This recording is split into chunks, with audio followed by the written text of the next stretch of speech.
My name is Deborah Barrow. I'm the director of the San Diego Public Library System, and we're here today in our beautiful 25,000 square foot Logan Heights Branch Library, which has been open now for 5 years. And of course, you can see that this library is an important part of the community, and it impacts the lives of people who use this library every day. This is a very exciting day for the San Diego Public Library and the people of San Diego. We are so fortunate to be here with all of our great leaders to discuss Mayor Kevin Faulconer's proposed budget for fiscal year 2015 as it relates to libraries. Over the last 10 years, the library's seen reductions in the hours during troubled budget times for the city of San Diego. We're happy to see this change with Mayor Faulconer's proposed budget, which, if adopted, will be the highest budget the San Diego Public Library has ever had. The mayor's proposal restores library hours to historic levels that we haven't seen since 2004. It also adds a do your homework at the library after-school program at the Central Library and 17 branches. We're working closely with the Mayor's Office and the San Diego Unified School District to make sure that this proposal benefits students and all San Diegans. I'd like to recognize Amy Valeris, right here, who's the chair of the San Diego Public Library Foundation. I want to thank the San Diego Public Library Foundation and the San Diego Friends of the Library for all their stalwart support through the years. They have advocated for our libraries to keep libraries open and extend hours. Through their volunteerism and financial support, they have helped stretch the library's budget by providing funding for buildings, materials, and programs. And now, with gratitude for this momentous day, I'd like to turn it over to our mayor, Kevin Faulconer. Thank you. You're welcome. Thank you. Well, good afternoon. Delighted to be here today, and thank all of you for being here on a very special day. You know, our Director Barrow highlighted some very important points. And several years ago, of course, we entered into one of the worst recessions in our country's history. And that recession resulted in deep budget cuts, including severe cuts to our neighborhood libraries. Fortunately, things have changed. But the change, of course, did not come easy. Thanks to reforms approved by voters and city leaders, sound fiscal strategies have made change possible this year. And as long as we continue to implement these reforms, San Diegans will continue, our city will continue to be a model for change. And last week, I was proud to introduce my One San Diego budget. That budget returns City Hall's focus to San Diego neighborhoods and also puts my vision of One San Diego to work. And under this plan, library hours and services will be restored, and that means libraries will again play a key role in our city, and as we all know, such an important role in the lives of our children. We all know that libraries have books and computers, and you can see that around you in this beautiful library that we're fortunate enough to be here this afternoon. And it's very important, of course, to have that in a city, but it's also the intangible things that libraries provide that are very important. Libraries provide an environment that fosters civic engagement and education. And the budget plan funds 4 more library hours a week at our branch libraries and 5 hours at the Central Library. And today, we're also announcing a brand new after-school program at 18 libraries across the city that's targeted to communities where we're working to raise student achievement. With the Do Your Homework at the Library program, the city can create educational opportunities for San Diego children. This unique program funds learning coordinators to create a welcoming, accessible, and safe and supportive environment for our kids. And ladies and gentlemen, this truly is One San Diego at work, providing equal access for opportunities and improved quality of life for all of us. And it means that our children with us here today will have a better chance of success. This budget helps make sure that opportunity becomes a reality. Thanks, to a united front, we're creating opportunities for every San Diego child, from Linda Vista to Logan Heights. Thank you, Council President Gloria. Thank you, Councilmember Alvarez. Thank you, Library Director Barrow. And thank you to our Superintendent, Cindy Martin, who I'm very pleased was able to join us here today as well. And thank you to Amy Valeris for your support.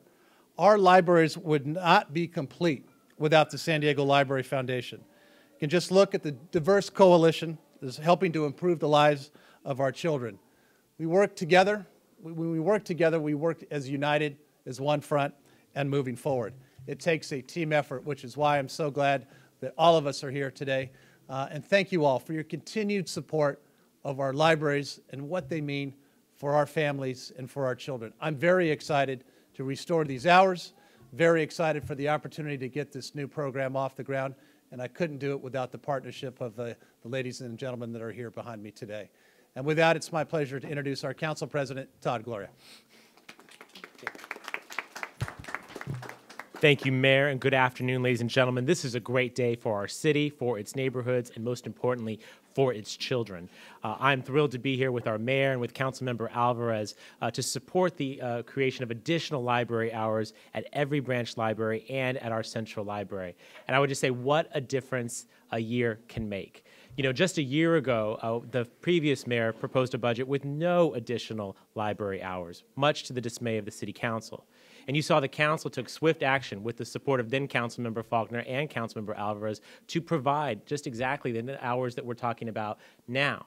And unfortunately, at the time, the mayor made a series of blunders that didn't allow that to happen, and the losers were our neighborhoods and its children.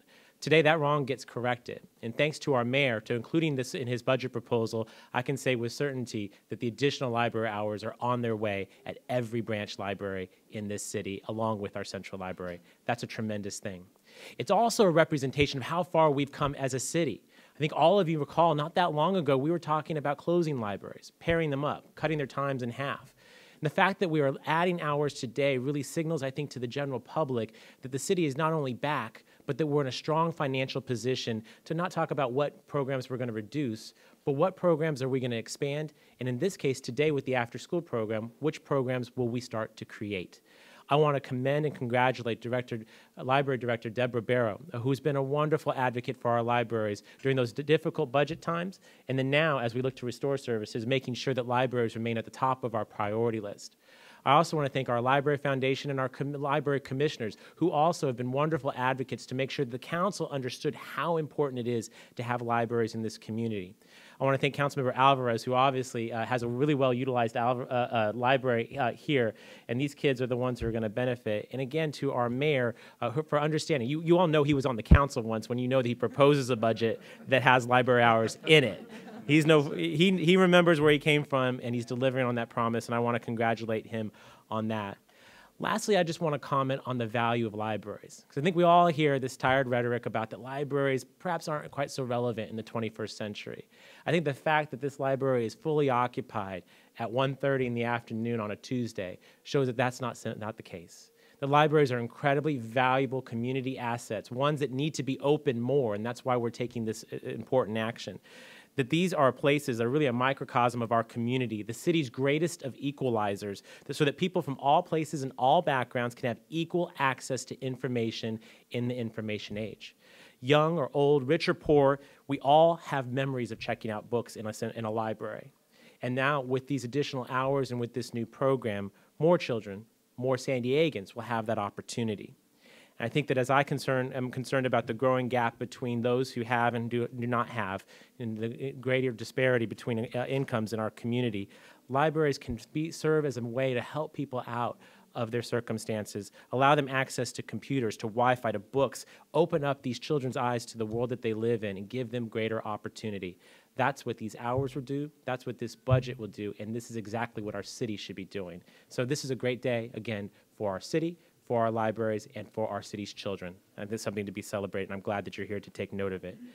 If I may, I'd like to now introduce the council member for District 8, where we are today, the chair of our Environment Committee and a member of the Budget Committee that will begin reviewing this budget on May 5th, Councilmember David Alvarez. Thank you, Council President. Thank you to the mayor. Thank you to the director and also to our superintendent for being here.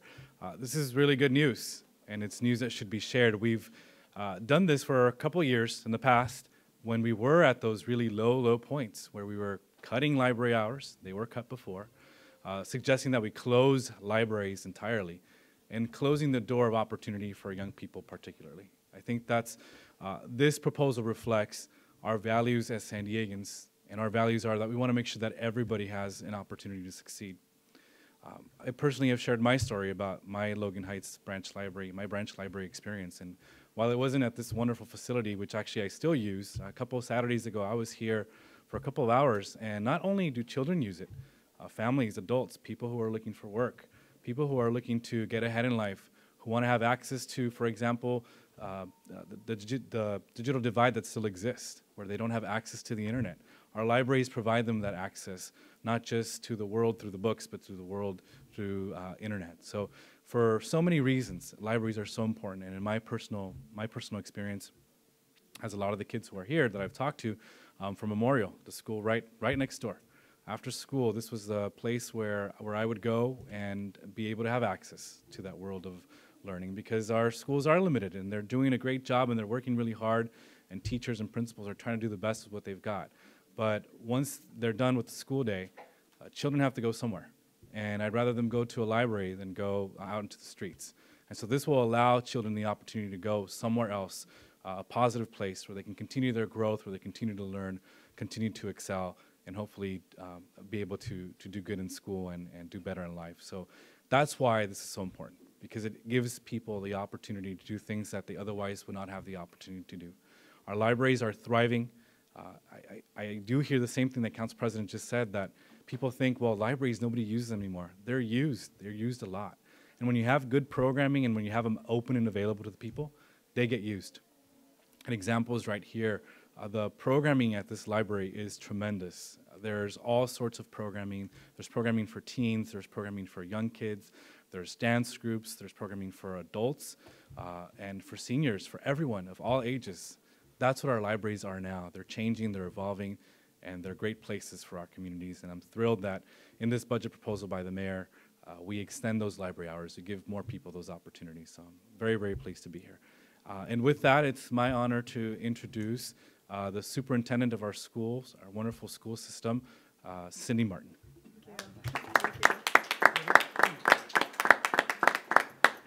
This is a celebration. We say that a budget is a moral document. It shows where your values are. And to talk about what a real partnership is, the city is showing a real partnership with the students of San Diego Unified. I'm representing over 100,000 students, and I want to say thank you to our mayor for this real commitment to have our libraries open more for our students, the homework program, and the access to close the digital divide. We talk about the achievement gap. A lot of times it's really an opportunity gap. And when we give students opportunities and access like we can in public libraries, we are closing that gap. So there's a real commitment here, very much in line with our San Diego Unified School District's Vision 2020, where we talk about a quality school in every neighborhood. And the mayor and I often talk about, when I get the schools right as a superintendent, we have quality schools, and he has the neighborhood right, we truly deliver on America's finest city. We work in partnership, having neighborhood services and the schools.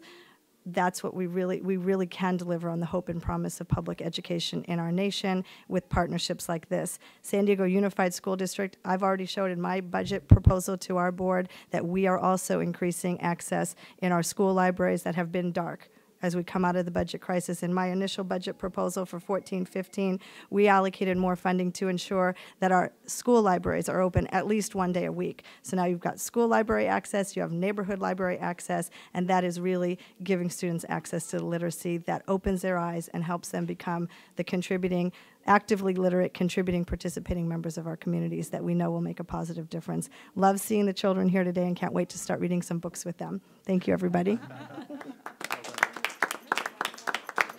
Goldfish, goldfish, what do you see? I see a teacher looking at me. Teacher, teacher, what do you see? I see children looking at me. Children, children, what do you see? I like these big pages here. We see, can you help me out when I point to it? Can you help me say which one it is? I see a brown bear, a red bird, a yellow duck, a blue horse, a green frog, a purple cat, And a white. A white dog, very good. A black sheep, a goldfish, and of course, as a teacher looking at us, that's what we see. Thank you guys. Thanks for being so good, for listening to that story. I like that story. I've read it a few times, so I'm glad you had me over today.